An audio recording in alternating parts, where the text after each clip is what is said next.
આ મારી ઓફિસ છે. હા, અને અમારી ઓફિસમાં માત્ર પરણેલા પુરુષોને જ નોકરી આપવામાં આવે છે. કારણ શું? કારણ કે પરણેલા પુરુષને ચૂપચાપ ઓર્ડરો ઉઠાવવાની ટ્રેનિંગ ઘરમાં એની બૈરીએ આપી જ દીધી હોય છે, એટલે કંપનીનું કામ સરળ થઈ જાય. હું પણ એટલે જ અહીંયા ટકી રહ્યો છું. બાકી મારો બોસ સાહેબ દુનિયાની 9મી અજાયબી છે સાહેબ. નંગ છે, નંગ. નામ છે એનું સ્વીજા, એટલે સુરેન્દ્ર ઈશ્વરલાલ જાડાવાળા. સુરતનો છે મૂળ. મારે ને એને 12મો ચંદ્રમાં છે, પણ હું એની સાથે મગજમારી કરતો જ નથી. ફાયદો શું? બોસ સાથે ઝઘડવું એટલે કાદવમાં ગધેડા સાથે કુસ્તી કરવા જેવું છે. નહીં સમજ્યા? આપણે કાદવથી ખરડાઈએ અને ગધેડાને મજા પડે. Girish Kumar, what is this? Office. I know, પણ ધ્વજ અડધી કાઠીએ કેમ લટકે છે? સર, અડધી કાઠી એટલે? અરે સ્ટાફ નથી, ઓફિસ ખાલી છે. અને તમે અહીંયા ઓફિસ વેચવા કાઢ્યો એમ સાના ઊભા છો? સર, તમે કેમ ગુસ્સે થઈ જાઓ છો? આજે બેંક હોલિડે છે, સ્ટાફ નહીં આવે સર. આ તો તમે મને ગઈકાલે કહ્યું હતું ને કે ગિરીશ કુમાર મને બેલેન્સ શીટ તૈયાર જોઈએ, એટલે રજા છે છતાં હું આવ્યો સર. પણ તમે કેમ આવ્યા? આ મારી ઓફિસ છે, હું ગમે ત્યારે આવું અને ગમે ત્યારે જાઉં. Correct sir, you are right sir. તો જાઓ. હા, શું? નહીં એટલે સર, આજે રજા છે, તમારા મિસિસને લઈને ક્યાંક ફરવા જાઓ. મારે કોની સાથે ફરવા જવું એ હું નક્કી કરી, સમજ્યા તમે? Yes, you are boss. તમે બેલેન્સ શીટ બનાવી? જી બનાવી સર, રેડી જ છે.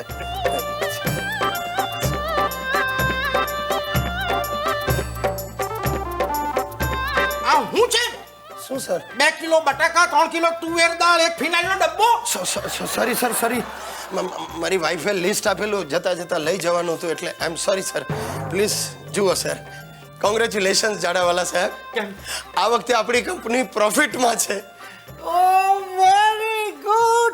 તો તમે એક કામ કરો ગિરીશ કુમાર, જલ્દીથી આ બેલેન્સ શીટને પ્રિન્ટ કરાવો અને બધા શેર હોલ્ડરને મોકલી આપો.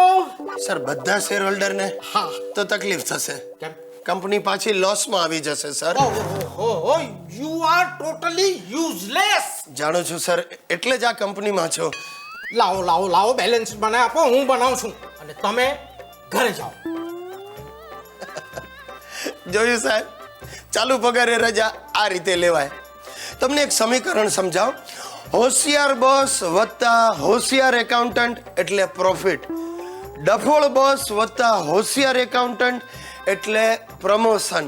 પણ ડફોળ બોસ અને ડફોળ એકાઉન્ટન્ટ એટલે ઓવરટાઈમ.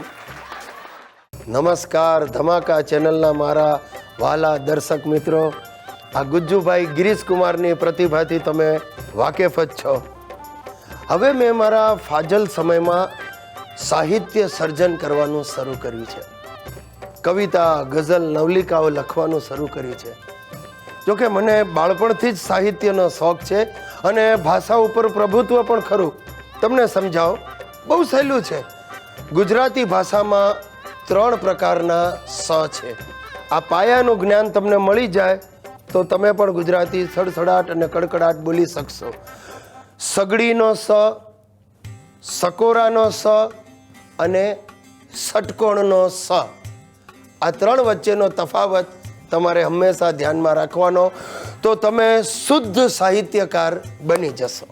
પપ્પા, કાલે મારે ગુજરાતીની એક્ઝામ છે, હું તો મને આ 2 વર્ડ લખતા અને બોલતા શીખવાડશો? બેટા, વર્ડ નહીં, શબ્દ બોલવાનું. શબ્દ. આ લાવ, શું છે? મહાવિનિષ્ક્રમણ, બરાબર છે? આ વર્ડ સમજી ગયો, આ શબ્દ.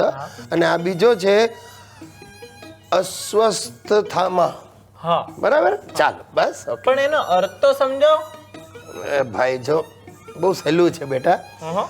આ જો, આ જે શબ્દ છે ને મહાભિનિષ્ક્રમણ, એ જોડાક્ષર છે.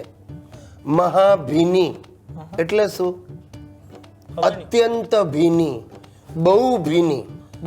વત્તા સંક્રમણ એટલે સંક્રમણ. ખ્યાલ આવી ગયો તને? અને આ છે અસ્વસ્થતામાં. એટલે શું અસ્વસ્થ? એનો અર્થ જ એ શબ્દમાં છુપાયેલો છે બેટા. જો છૂટું પાડ. અસ્વસ્થ થામાં.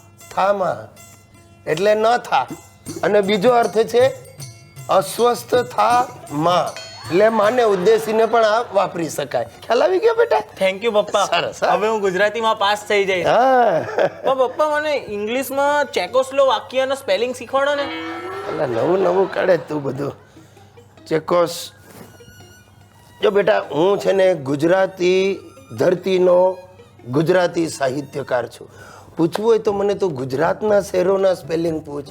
કડી, KADI, વાવ, VAV.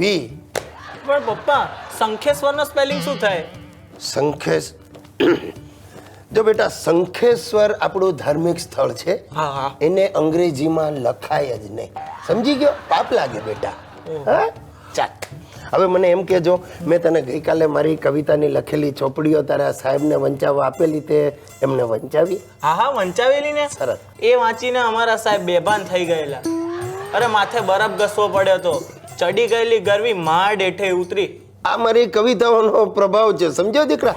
શું છે પચે એને જ પચે. શું છે આ PTC ભણેલા શિક્ષકોને ના પચે. પપ્પા રહેવા દો ને લાયરી. તમારી કવિતાઓ મમ્મીએ બકરીને ખવડાવી દીધી હતી, તો બિચારી બકરીએ મેં બોલવાનું છોડી દીધું. મારી ઉચ્ચ કવિતાઓ તારી તુચ્છ માએ બકરીને ખવડાવી? એ તો બકરીને કવિતા નથી ખાવી, પણ મમ્મીએ કવિતાના કાગળ પર રોટલી મૂકી એટલે સ્કીમમાં કવિતા ખાઈ ગઈ. નીકળ બહાર, નીકળ. જોયું સાહેબ, એક સાહિત્યકારની દુર્દશા જોઈ તમે?